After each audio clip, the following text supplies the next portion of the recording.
today we're here at the beach and we're gonna talk about something really relevant this past few 13 months. While people are talking about vaccine, swab testing, contact tracing, economy in general, there's one thing that's really siguro hitting our the common Filipino, and that is career.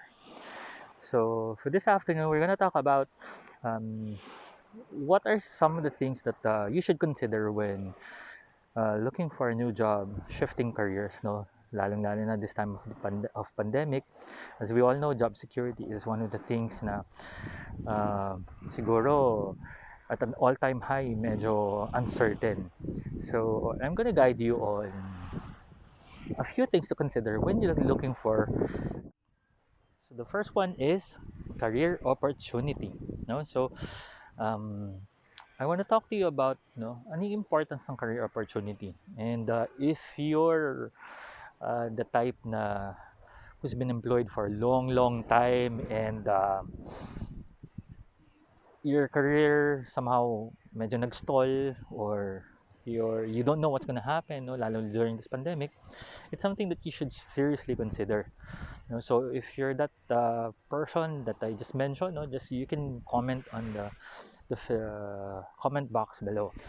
So career opportunity, siguro the first question I should ask is how much time are you gonna give yourself to achieve that career advancement?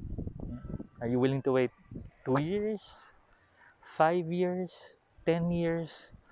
No, because as you know, no, sometimes career opportunity hindi siya as much as we'd like to believe that it's everywhere. No, the reality is when you're employed, medyo limited rin siya, no? Especially if you go to a big company, not unless talagang uh, you're a top performer and people really look up to you and yung talagang they see potential in you. But if let's say if you're applying for a particular post, no, and I'm sure hindi lang 2 or 3 people are buying for that post.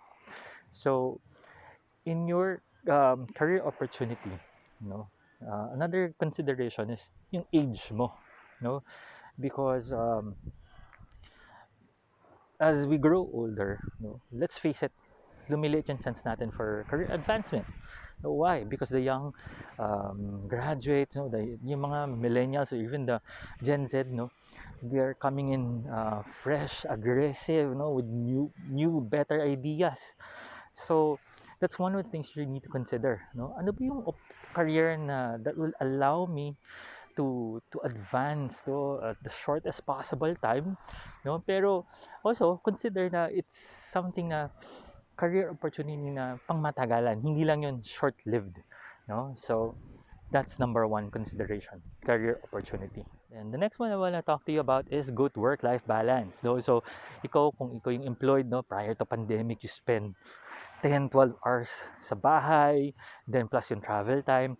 No, I'm sure work-life balance is something that's really important to you. No, some people even say na yung work-life balance daw it's a myth. But I'd like to it's I beg to differ. No, work-life balance exists through the concept of work-life integration. I certainly believe na if you have a situation wherein na integrate mo yung life sa work mo or vice versa, then that's work-life balance, no? So at the moment, ano ba yung opportunity sa'yo na magbibigay nun? Well, at the moment, no, let's face it, because of the pandemic, a lot of us are still working from home, except for those na talagang essential yung trabaho that they need to be in the office or in their work venue. So for me, my advice is, no, ask yourself, bakit nga ba ako nagpapakahirap sa trabaho? No, why do I spend hours and hours of working, and why am I aspiring, no, even to be promoted, no? And I think, no, a lot of you will agree it has something to do with your family, being able to provide and more importantly, to spend time with your family. But the real question is, Yun ba yung reality? Is that really what's happening? No, even this work from home situation, no, I have a lot of friends that are saying na parang Mark, parang mas marami pa yung naging trabaho ko, mas naging busy pa, no? Aside from the fact, syempre nagtuturo pa ako sa anak ko, or even during working hours ko, I need to make sure that my son or my daughter is tuned into their online classes. So, mas naging busy, no? So, work-life balance has become far more important than ever, no? Because at the end of the day, no, I firmly believe in that why we are working so hard is really for our family to enjoy life, no? Hindi yung magkasakit tayo, mapagod tayo because of our work, no? But that's something that I think everyone should consider, no? What is a career that will allow me, to earn good money, to have the career or opportunity or career advancement, but without sacrificing time I spend with my family. Yan. So that's my number two most important thing to consider, no? Work-life balance. The third is excellent compensation and benefits. So if you're watching these videos, I'm sure you're gonna agree with me when I say na very important to, no? Especially if you're the breadwinner or siguro 50% of the expenses sa bahay ko yung sumasalo. So yung compensation and benefits is very important. So is hindi siya pwedeng baliwalain. So there are two types of income, no? There's fixed and variable income, no? A lot of us sanay tayo sa fixed income, yung 15 and 30th, no? Alam natin, whatever happens, meron darating, no? And that's good, no? That's very good kasi yung bills naman, constant yan. So we want to make sure na we have money to pay for our bills. And then there's variable income, no? Which if you're a businessman, you will understand. But if all your life you've been employed, siguro it's something that hindi mo pa na-encounter, you don't fully understand, no, or maybe you've shied away from, no, for any career opportunity. But what I can say about variable income is that in this situation, no, you are mostly, no, in full control of how much you earn, and that's very, very good to have. Why?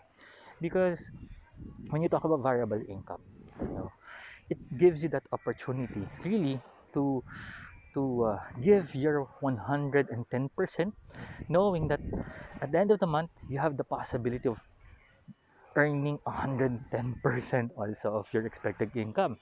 No, kasi sa fixed income, no, especially if you're a manager, your supervisor, it may be true mataas yung fixed income mo, but the thing is, that's pretty much it, no? Kasi wala ka namang OT pay, wala ka namang additional pay other than your fixed income kung manager or supervisor ka. So therefore, yun na yun, no?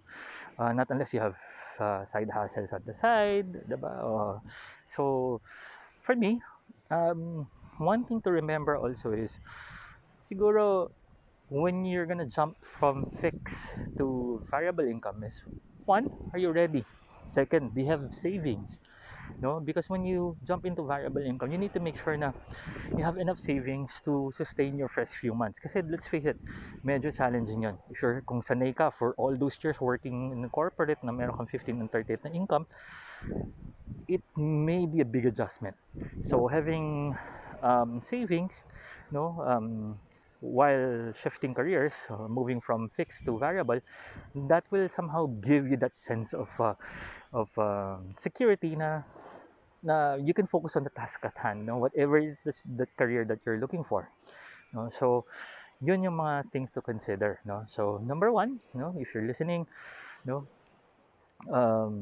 number one consideration is what? Career opportunity. Number two is work-life balance, and number three, excellent compensation and benefit.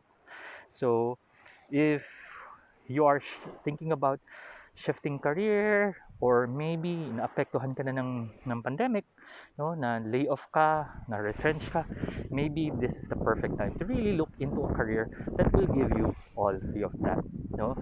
Now me being part of the financial insurance industry, all I can say is that maybe this is your opportunity, so this is the perfect opportunity for you to really understand ano nga ba yung pwedeng gawin nitong career na to sa akin, and luckily, we have a career opportunity briefing on Friday, April 9th at 7 p.m. and I will put the link below, or the registration link below, so you can join and see for yourself ano ba yung pwede ba sa akin tong financial advisory, because trust me, I came from corporate for 15 years. I shifted to financial advisory 3 years ago, and all I can say is I've been happy, and I'm glad that I did that big leap, as you can see, we're here in Boracay for almost 3 weeks na, and we're not on vacation, don't get me wrong, we're still working, but the career that me and my wife chose allowed us to be here, because at the end of the day, we want to earn, but we also want to make sure that we enjoy life even during the pandemic, and more importantly, spend time with our family.